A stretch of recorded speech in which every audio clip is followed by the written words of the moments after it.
day. My name is Jürgen Steinmetz, and I'm joining you with Etopo News in Honolulu, Hawaii. With me is Dr. Elinor Garley.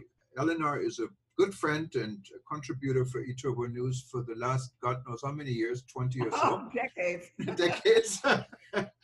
And so that makes us all seniors, I guess. And Elinor wrote a really interesting article you see linked from this podcast, and wants to speak a little bit about it. It's about mass gathering, the meeting and incentive industry and meetings. And she lives in a part of the world in Manhattan where, of course, it's quite difficult to really not be with the mass of people, I would assume. So Elinor, tell us a little bit more about your views. Well, clearly the MICE market is lucrative. It generates billions and billions of dollars around the world for everybody, from the airline, from the time the person leaves their own neighborhood to the time that they arrive in New York or Hawaii or Paris or wherever they're going for their meetings. The velocity of money that goes through our economies is incredible. The jobs are so linked to the meetings, incentives, and mass group market that the fact that we've had to shut down all these large gatherings has just crippled economies around the world. Not only large mass groups of thousands, if not tens of thousands of people, but even the smaller community groups that use these block parties to raise money for their annual cash flow. So this has been a devastating blow beyond just thinking about hotels and restaurants and the airlines, which are so obvious, but the next level or the level of the profits from all of this is all created by MICE, by meetings, incentives, conventions, and exhibits. And for the most part, that business is stopped. Of course, the motorcycle guys that are in what city are these motorcycle 26,000? I don't know. Some And they're doing it without masks, without social distancing. I can understand why the community wanted the event to continue because they need the money that these people are spending. On the other hand, the COVID-19 is not a pleasant experience. And you don't have to be a scientist or a medical physician to know that not only is it bad from the giddy-up, the ramifications, the ongoing illness, the ongoing physical devastation makes it something that you don't want to get. So the fact that this event is taking place is really quite outstanding.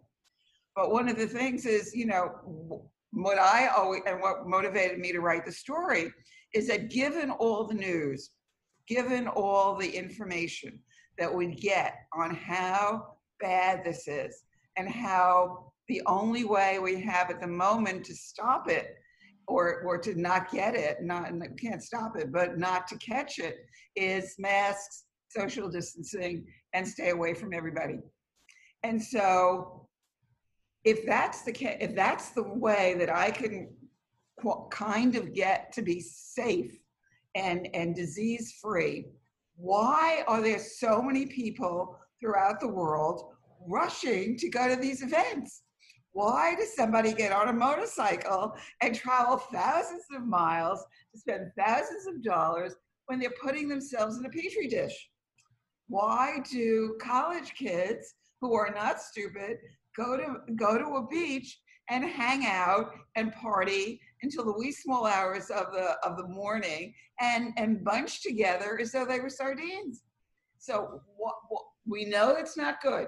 People, I don't think you could stop anybody on any street and ask if COVID is a good idea. And people would all say no.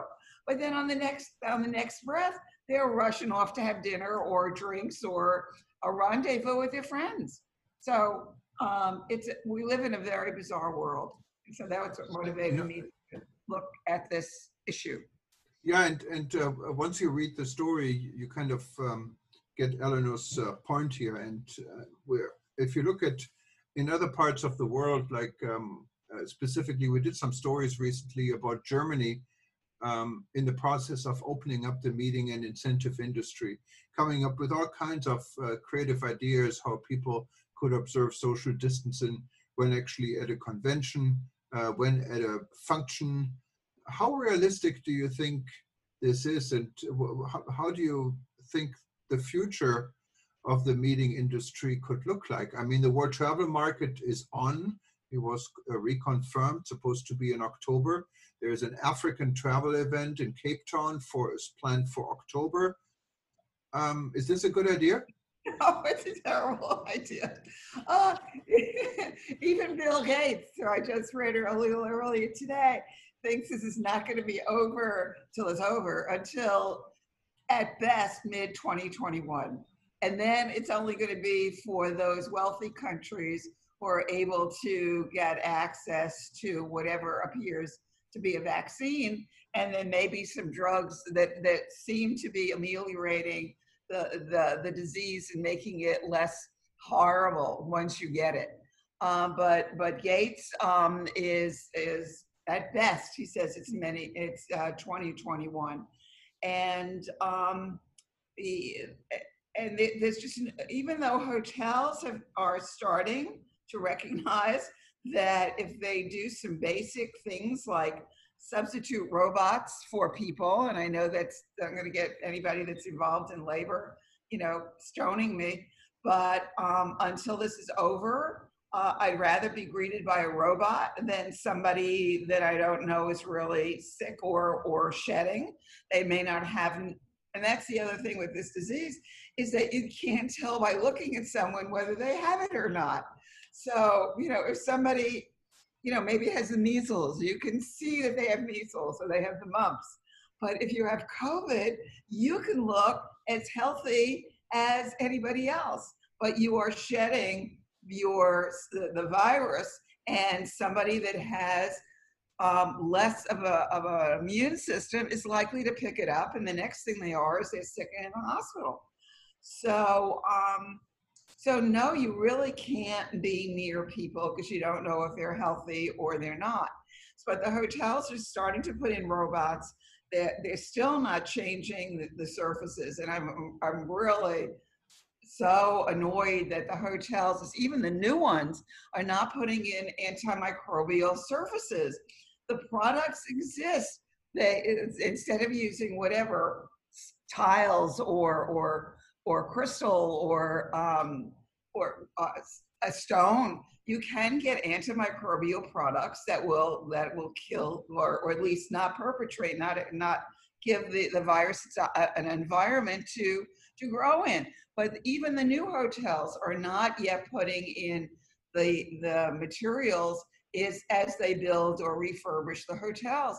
There are fabrics that you can use to create uniforms that will kill the virus for your staff, everybody from the kitchen staff and maintenance all the way through to the general manager. You're going to buy uniforms for the people anyway. Why not buy them made out of fabric that will kill the virus? Makes no sense to me. So if people would get on board with the masks, the antimicrobial products, the antimicrobial fabric, and social distancing and masks, we could start to reboot our business, our industry, our business. But when we see people like these motorcycle people, it's a freedom. We don't have freedom. We're not allowed to, do whatever we want to. It's illegal to commit suicide. So it's not as though we can free to do whatever. We can't kill people freely. So when they start saying, I live in the United States and I can do whatever I want, that's magical thinking. It doesn't come from the reality of living in the United States or any other part of the world.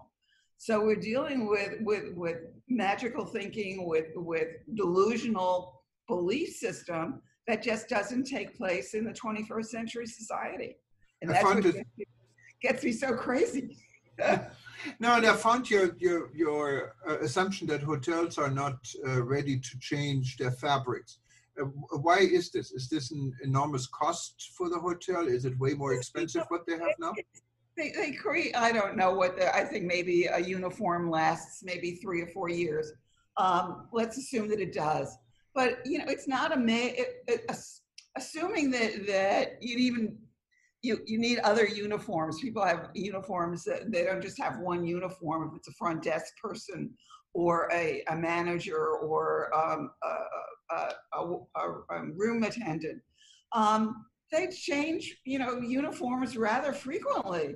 So go out, invest in these things. They look lovely. The fabric, from what I understand, is very comfortable, and it lasts, for whatever 60 or 80 washings. It's a small investment, and even if you have to pass it on to your room costs, no one's going to know that the room should have been $315 and you're paying $325. Anybody that's going into a hotel is not going to say, well, last year it was only $315. Why are you charging me $10 more? It doesn't make any sense. And it's better than being closed altogether, because exactly. Yeah. So if you can create this person and this environment that diminishes the opportunity to get sick, why not put your money where your mouth is? Are you aware of hotels that actually did put such material in place? Some hotels, I know I wrote about in the last article I did that some of the hotels are putting in robots. And of course the robot doesn't complain, a robot doesn't get sick, you can easily clean the robot. And if your robot acts out, you just unplug it and plug someone else in. And so there are a growing number of hotels around the world that are starting to replace people with robots. Even in the kitchen, in the back of the house, there are now robots that can make the dinner and make the pizza, and the robots that can serve it. And so we can move into what is the 21st century as we move into an electronic world. We can't go back. And a couple of weeks ago, I was listening on a Zoom meeting to the CEOs of some major hotel groups, and they're smiling and happy. Of course they are. They're fat cats. They're collecting their great big checks while their hotels remain empty. And they just said, well, we're basically going to wait it out. Well, it's very nice for them to sit there and say that, but there's things that they could do that would jumpstart the industry. Just now, listen, we're now 6 months into this. The airlines are starting to get it. JetBlue just made the announcement that they're using the UV lights on I think all their flights. As the flight lands, and they're going to bring the UV light in to kill all the viruses that are on the surfaces. They should have been doing that from day one rather than wait 6 months. If they had brought in all of the antimicrobial products and the UV the airline personnel should be wearing the same protective garments that they do in the hospitals. They're 50 cents a piece? Hello, we're not talking about a lot of money. And if they had shown their concern for the passenger right from the giddy up, we as consumers would not have had the time to get scared. We would have just said, oh, it's just like when there's a crash, oh my God, they had the airplane crash. It's going to be safer now than ever because they're going to bring in all the engineers and all the technicians, and they're going to make sure the next plane doesn't fall out of the sky. And so I can now make a reservation. If they had done that right from the giddy up, we would not have had time to even think about getting sick on an airplane. And instead, the hotels and the airlines and everybody else just has waited in the wings thinking that we're going to go back to 2019. You can't go back to 2019. Yeah, and it's tough to realize this. And I think not even our so-called leaders in the industry really get it. It's because they're so fat and happy that they do not there's no incentive for them to change. The incentive comes from the people that report to them, and those people are being fired. You either agree or you leave. There is no, I fortunately had my career when I was in hotels and restaurants, whatever. I worked in an environment where the leadership wanted the ideas. They encouraged this, management by objectives and what do you think and how can we do it?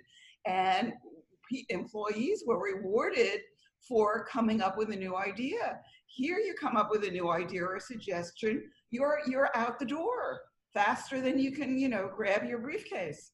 So people are afraid of what the next decade is going to bring. And I don't know why they fear it and want to hang on to Mr. Trump's magical thinking. But magical thinking doesn't get us anywhere except impoverished. Yeah, you're absolutely right. What a fascinating discussion. We're a little bit over our 15 minutes. So let's continue this discussion, because I think it is good, and maybe we get some people listening that can make such a change, and we'd be very happy to report about anyone implementing some of these ideas or other ideas so we can share it. So just contact us, click on the contact link on any of our websites and you will get to us. And if you have any comments to Elinor's article, what is linked from this podcast, simply click on the comment link and you can do this. And if you need to contact Elinor, just also send us a note through our contact page and we'll make sure she receives it. When we will return, you can listen to Elinor's conclusion of this discussion and how the world could be better in travel and tourism. Stay tuned. Elinor, thank you so much for your readiness. I know it's Sunday evening where you are in New York. Again, they refuse. Again, I can go to physical therapy, and it's a group, and there's people, and I'm allowed to work with my therapist because I fractured my ankle rather in December. But the gym is not allowed to open. In my gym, I would go to my trainer and work out on the machines, and he would work with me so that I can walk. And so the physical therapy room is allowed to open, and they've been open now for about 3 months, but my gym can't open. Doesn't make any sense. The people are not making any sound judgments in the city that I live in. Occasionally, our governor comes up with some good ideas. But for the most part, our mayor is clueless and sending all these children back to a school where they've not changed the HVA system. They've not put I just heard on WSNBC earlier today, the teachers in some elementary schools, and I think it's probably most of them, are spending their own money to build the plastic partitions between their desk and the children's desk. Teachers do not make a lot of money. Why should they have to put up these plastic partitions at their own expense? And why hasn't it been done over the summer so that the teachers and the children could come back and be in a safe environment? Now the teachers are going into their classroom to build these safe environments for themselves. And what happens if the teacher gets sick?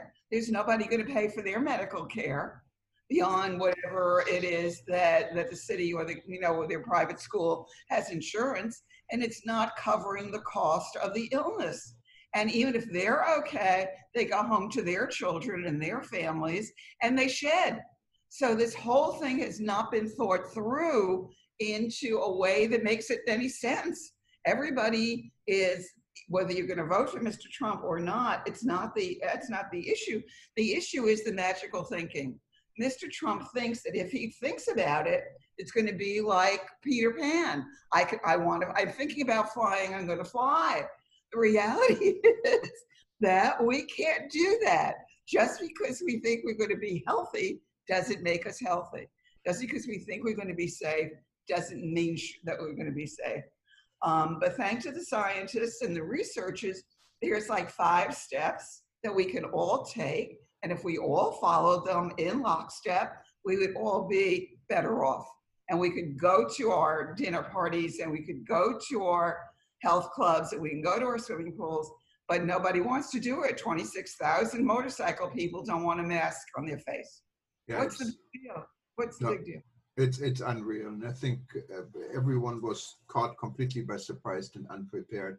I mean, I can tell you on the last note here in Hawaii, it appears we really locked ourselves up. We don't allow tourists unless they stay 2 weeks inside a hotel room, not even allowed to go to the lobby, so no one in their right mind, if they really wanted to follow through on these restrictions, would really come here for a vacation. Specifically, if they stay 2 weeks or 1 week, why would they want to be locked in a hotel room?